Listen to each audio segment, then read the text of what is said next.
नमस्कार, मैं हूं आशीष त्रिपाठी। रणभूमि में स्वागत है आप सभी का। और रणभूमि में आज बात करेंगे हरियाणा में तेजी से पैर पसार रहे जानलेवा डेंगू की। कोरोना अभी खत्म नहीं हुआ, लेकिन उससे पहले ही हरियाणा में डेंगू की तरफ से लगातार हमले किए जा रहे हैं। और डेंगू के हमले से बचने के लिए सरकार और प्रशासन कितना मुस्तैद है, इसकी बानगी देखने को मिली फतेहाबाद, सिरसा, पंचकुला, सोनीपत, मेवात, हिसार में सबसे ज्यादा बढ़ते मामलों के चलते। और इन प्रभावित जिलों में प्रदेश भर की बात करें तो करीब 8000 से ज्यादा डेंगू के मामले सामने आ चुके हैं। और इस डेंगू की रफ्तार है कि थमने का नाम ही नहीं ले रही। वहीं दिल्ली में इसकी रफ्तार इससे कहीं ज्यादा है। दिल्ली का जिक्र करना इसलिए भी जरूरी हो जाता है क्योंकि हरियाणा से लगता दिल्ली इससे काफी प्रभावित है। और अब सवाल यह कि सरकार और प्रशासन डेंगू के प्रकोप को रोकने के लिए क्या कुछ बंदोबस्त कर रहा है। साथ ही सवाल यह भी कि आप और हम डेंगू से निपटने के लिए खुद कितने तैयार हैं। डेंगू से बचाव के लिए क्या हम और आप पर्याप्त एहतियात बरत रहे हैं?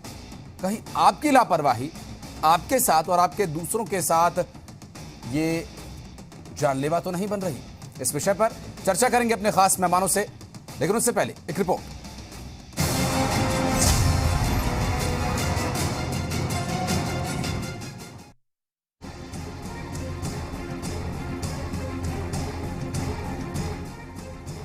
कोरोना के बाद अब डेंगू का डंक जानलेवा साबित हो रहा है।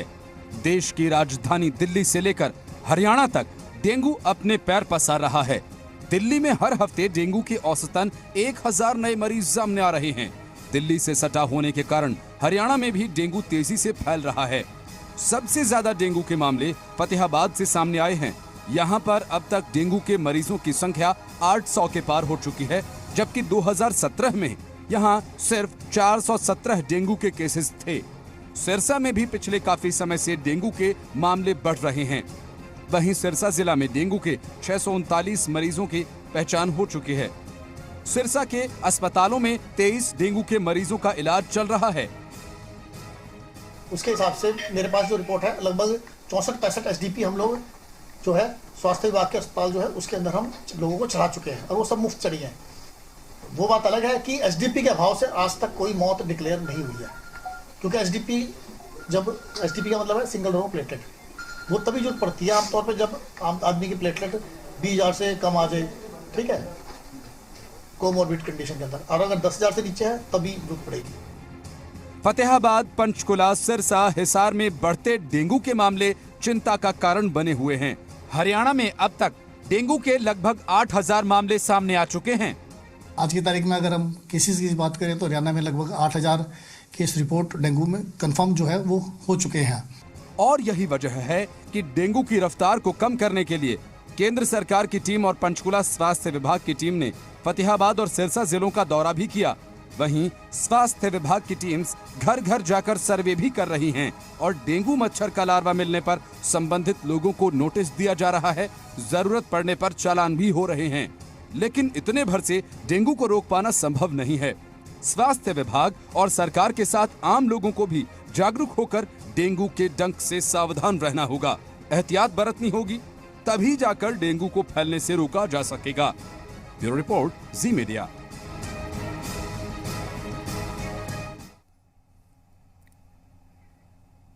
और डेंगू का बुखार लगातार लोगों को अपनी चपेट में ले रहा है और परेशानी का सबब बना हुआ है, चुनौती बना हुआ है स्वास्थ्य विभाग के लिए भी।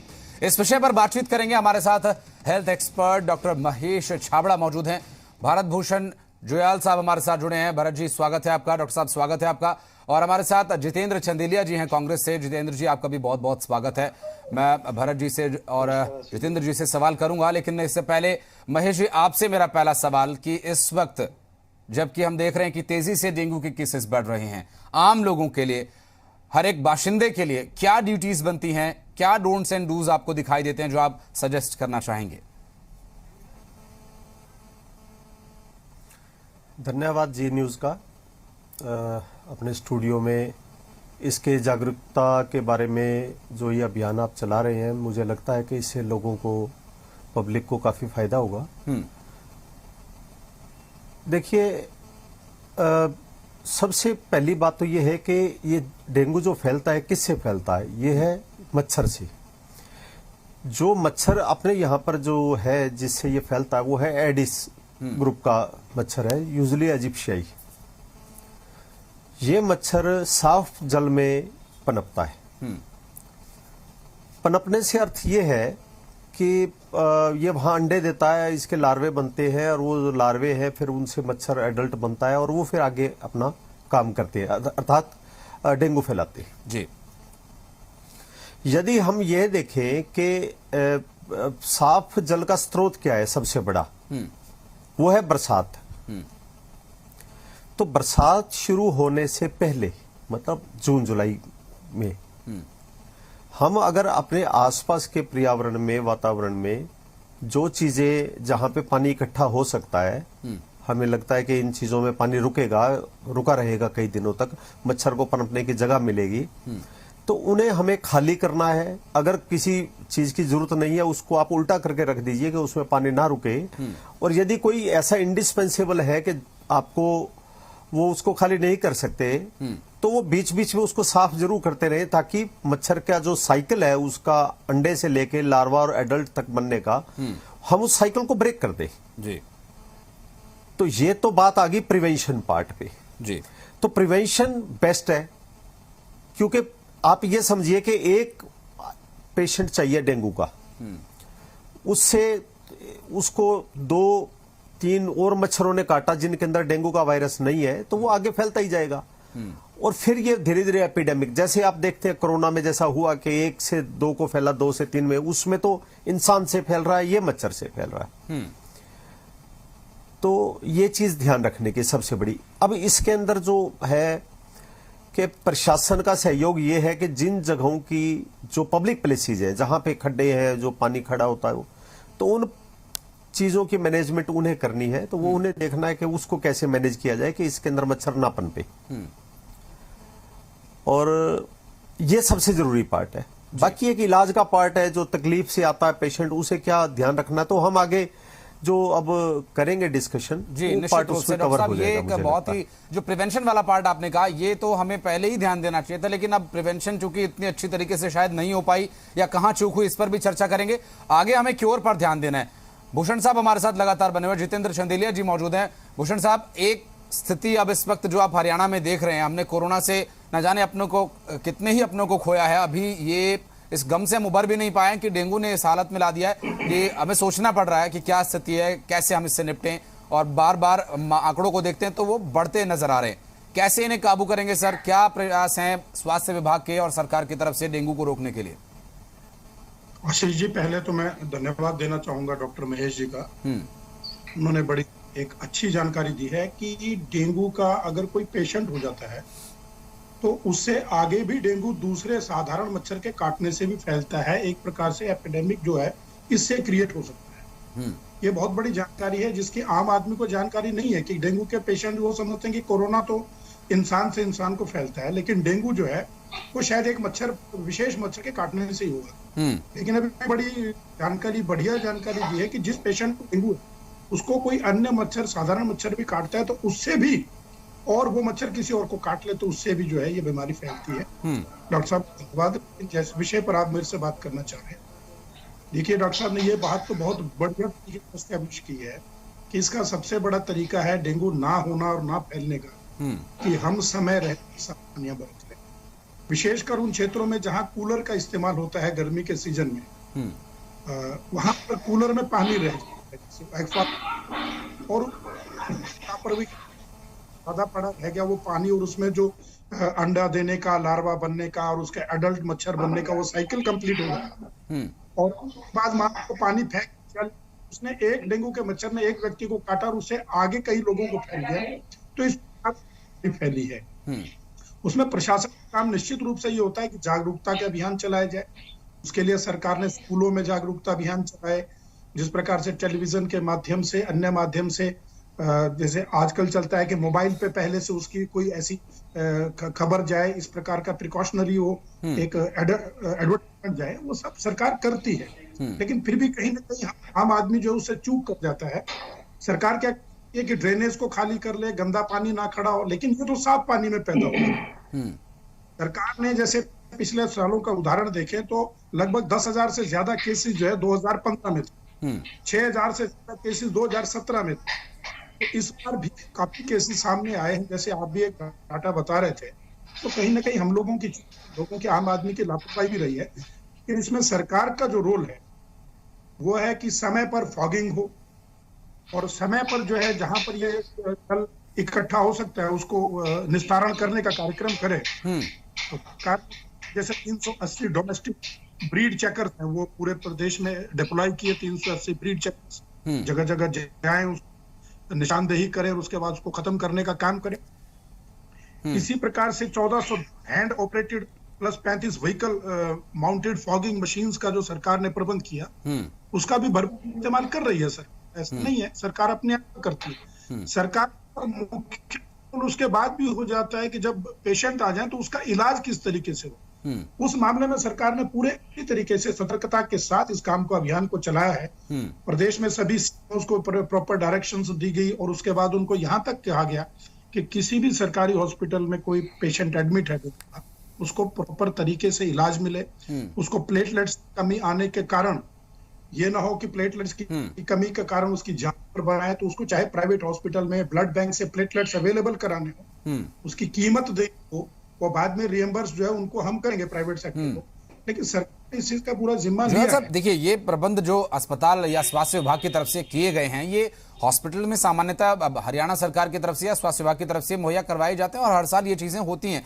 लेकिन हर साल डेंगू के मामले साल दर साल आंकड़े बढ़ना, ये नहीं लगता कि कहीं ना कहीं एक कोई फेलियर है, कहीं ना कहीं कोई कमजोर कड़ी जरूर है। जितेंद्र चंदेलिया साहब, क्या कहेंगे आप? क्या सरकार ने जो जागरूकता अभियान चलाया, क्या लोगों ने उनकी बात मानी नहीं, या क्या वजह रही? कहां पे चूक हुई कि मामले फिर से बढ़ते नजर आ रहे हैं और अब कैसे इस पर काबू पाया जा सकता है? कांग्रेस या विपक्षी जो विपक्ष है वो किस तरह से इसे देखता है और क्या इस पर अपनी राय देना चाहेगा? देखिए आशीष जी, पहले तो मैं धन्यवाद देना चाहूंगा कि आपने बड़े गंभीर अहम मुद्दे पर आज की ये डिबेट रखी है रणभूमि में। मैं आपके चैनल पर आपको धन्यवाद देना चाहता हूँ, बहुत जरूरी था जी।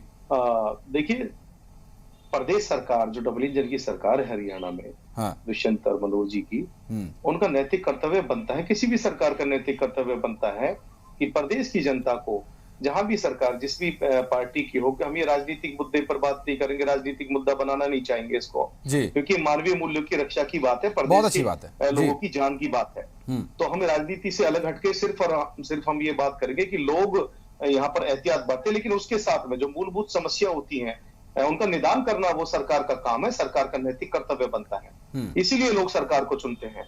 मैं बताना चाहता हूं कि पार्कों की सफाई, ड्रेनेज की सफाई, नालियों की सफाई, गांव में, शहर में, गलियों में, कस्बों में साफ सफाई के मामले में सरकार का फेलियर रहा है।